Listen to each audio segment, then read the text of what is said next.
Nevienam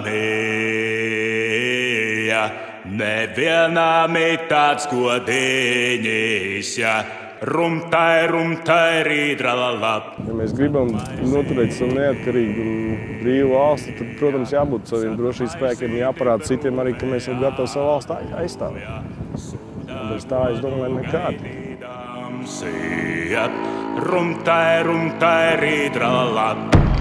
Vēsture ir pierādījusi, ka gan strēlnieki, gan leģionāri ar visiem saviem ieročiem, kas no viņiem ir bijuši, ir pārspējuši daudz spēcīgāk pretinieki. Ja? Tīrais tā, nezinu, varbūt latviskā karavīra gari. Ja? Man likās, ka nekas nevar būt trakāks. Man tagad izgājušies un pateiks, nezinu, vecīt, tu nevar iet armijā. Mēs esam gatavi aizstāvēt ne tikai savu valsts, bet arī savu ģimeni. Tas jau ir vienota. Vajadzēti.